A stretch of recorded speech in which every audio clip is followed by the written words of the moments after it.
Donald Trump has hit a new rock bottom. That might sound surprising. That might sound a little over the top, but it's true. Things have gotten so bad for Donald Trump. Not only are his allies in the media abandoning him, but he is actively banning and removing reporters from his events. He does not want covered the economic disaster he has unleashed on this country. So his meeting with CEOs and business leaders today in Washington was abruptly stopped, and we saw cameramen taken out of the room because Donald Trump is in such a terrible state. We are going to get into all of it, but before we do, if I could quickly ask you to leave a like on this video, and if you haven't already and you enjoy our channel, to hit that subscribe button. It goes a long way, and it really does mean a lot to me. Now, before we can get into that shocking moment, first we have to see what preceded that, and I think the reason why they're trying to cover this up from the media. Itself and be just the opposite. That's happened before. There's people that they tend to go after one group or another, but basically it's the other. They go after conservatives, and when somebody stands up and fights, it ends up their business ends up doubling. You can see that. Just a little example. Goya Foods, he was just a wonderful man, the owner and the family, and largely Hispanic foods. And they went after him because he supported me. And this was the end of the first term. And he fought back, and it ended up that he ended up tripling his business, and it's today a much bigger business than it was before. And there are many examples of that, and maybe it's going to be that way with Elon. When I saw what was happening with this, the concerted effort by paid, I think they're paid agitators. And when I saw what was happening, I said, I want to buy a Tesla. So that is how the meeting started. That is how Donald Trump's town hall started, saying that he would be doubling the price of Tesla, that sales could 2x because of him. And we saw the blatant corruption that took place at the White House today, something we're going to get into in just a second. But it honestly couldn't be clearer that Donald Trump's entire focus, while the country falls into a recession, is helping Elon Musk as much as possible. Prices are going up. The market is going down. People are panicking. And Donald Trump's focused on his co-president, which was very clear when he was asked this question right here. No, that's beautiful. Yeah. Mr. President talks about some of the violence that's been going on around the country at dealerships. Some say they should be labeled domestic terrorists. I will do that. I'll do it. I'm going to stop them. We talked about this in a previous video, but Trump is now threatening and trying to intimidate people for protesting Elon Musk. If you go outside of a Tesla store and peacefully protest, if you call him out, I'm sure if you tweet negative things about Elon, as we've already saw, he will ban you, but maybe the feds will come and knock at your door. I don't say that that's outrageous of an idea to suggest. I don't think that that's too crazy considering what we've seen and who Donald Trump has installed at the FBI, the CIA. These are his people, and they are backing his co-president. And they're also backing up, to some extent, everything he wants to say on tariffs. And it was this clip from Jessica Tarlov, which is what I think led into the complete mess that was booting these reporters out of Donald Trump's town hall. Maybe it's an ethics violation. Even the strongest allies of the president don't like these tariffs. They might think it's possible to use them at smaller levels, 5%, 10%, but the tariff whiplash is destroying us. You look at the market tanking, and I thought Peter Doocy had a great point earlier on today, our very own Peter Doocy, where he said they want federal workers to take the buyout. They want them to retire, but they're sinking their retirement accounts. And Caroline Leavitt is standing up there at the podium, and she's just, either she doesn't know how a tariff works or she's lying to the people. She said tariffs are a tax hike on foreign countries and a tax cut for the American people. And then a reporter, I think from the AP, so they got back in the room, said, have you ever paid a tariff? I have. They don't get charged on foreign countries. And then she went Trumpian. She goes, I think it's insulting that you're trying to test my knowledge on economics. I'll test your knowledge on economics, Jesse. Go. Are tariffs a tax on the American consumer? If you have a tariff on a product, Jessica, Don't do what the that yes or does no is thing. it makes Why? American workers richer. The lies are finally starting to catch up to them. Even the people in MAGA world, and especially the business leaders around Donald Trump who helped get him elected, are furious with these tariffs. And it is the reason we saw Trump's town hall abruptly stopped as members of the media were taken out.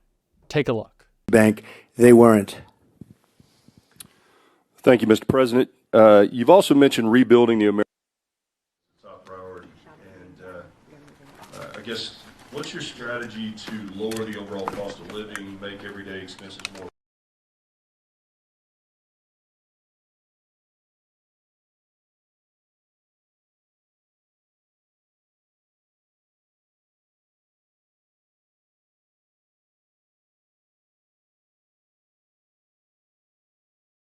So you can obviously see the one cameraman dismount his camera. He's obviously leaving the room and the sound cuts out. But you could also see there other members of the media as well. This wasn't just one guy who was tired of hearing Donald Trump speak, although that would be totally fine and understandable to me.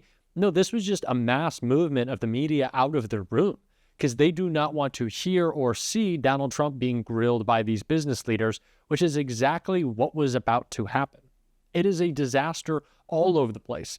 The economy is tanking as the House is about to take away people's Medicaid. Nothing could be going worse for Donald Trump. And it's exactly what Hakeem Jeffries was calling out in this clip right here. I don't really understand the fatal attraction reference, because if anyone is dealing with fatal attraction, it's between President Trump and House Republicans. As soon as he says jump, your only answer is how high. It doesn't matter whether you are hurting the American people. That's why House Republicans are marching the country on a track toward the largest Medicaid cut in American history. You hurt children, hurt families, hurt Americans with disabilities, hurt seniors, close nursing homes and close hospitals. When Donald Trump says jump, extreme MAGA Republicans say how high. That's the fatal attraction. That's hurting the people of the United States of America. And by the way, the core promise that you made last year was about lowering costs. All you talked about was how you were going to lower the high cost of living. Democrats believe that America is too expensive. Housing costs are too high. Grocery costs are too high. Child care costs are too high. Utility costs are too high. And insurance costs are too high. America is too expensive. And insurance costs are too high. America is too expensive. We believe that that, in fact, is the case. But Republicans have done nothing to lower the high cost of living. No bill, no executive order, no administrative action. That's the broken promise. We were told by President Trump that costs were going to go down on day one. Grocery prices haven't gone down, they've gone up. Inflation is up. You know what's going down? The stock market. Because President Trump and House Republicans are crashing the economy in real time and marching us to a possible Republican recession. That's what's confronting the American people. And so now we have this partisan, reckless spending bill that we're being asked to consider on the floor today. Bipartisan negotiations were underway. Rosa DeLauro was at the table, working to reach an agreement consistent with the Fiscal Responsibility Act that was passed by Republicans and Democrats and then signed into law in 2023. But when Donald Trump says jump, extreme MAGA Republicans say how high. And he ordered the Republicans to leave the negotiating table to try to jam this far-right extremist bill down the throats of the American people. There are so many challenges with this bill, too many to detail. But let me just articulate a few. The House Republican, highly partisan, shutdown threatening bill is an attack on veterans, it's an attack on families, it's an attack on seniors. It cuts funding for veterans, including billions of dollars in funds that will be cut from veterans in desperate need of health care for people who serve this country, who are suffering from painful exposure to toxic substances, Agent Orange, and burn pits. And this bill, before this House, cuts billions of dollars in that health care that is desperately needed. That's an attack on veterans. It's an attack on children and families in America because this bill cuts funding for nutritional assistance that would otherwise be available for everyday Americans to put food on the table. When people are already struggling because grocery prices aren't going down, they're going up under this administration.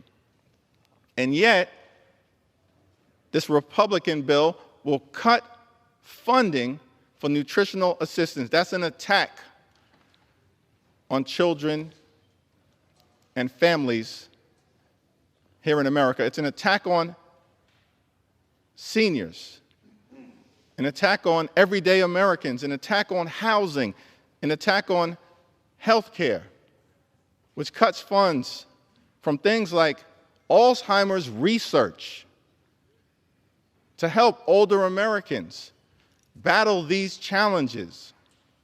That's what this extreme Republican bill is all about. It will hurt families, hurt seniors, and hurt veterans. The second problem, equally troublesome, is that this bill does nothing to protect Social Security, Medicare, and Medicaid. We've been very clear. As Democrats, we look forward in this Congress to protecting these vitally important priorities for the American people. Why is the bill silent on these priorities? Because you are trying to set in motion a chainsaw to Social Security, a chainsaw to Medicare, and a chainsaw to Medicaid. Your other boss yesterday confirmed that when he said that these entitlement programs, as he called them, they're not entitlement programs, they are earned benefits. This is the opportunity to hammer them non-stop all the time. We have to be calling it out. And it is what we are going to be doing on this show every single day. And if you want to support that, as always, you can hit that subscribe button. You can leave a like on this video. And if you stuck around to the end, you can drop a blue heart in the comments. And until next time, I'll see you soon.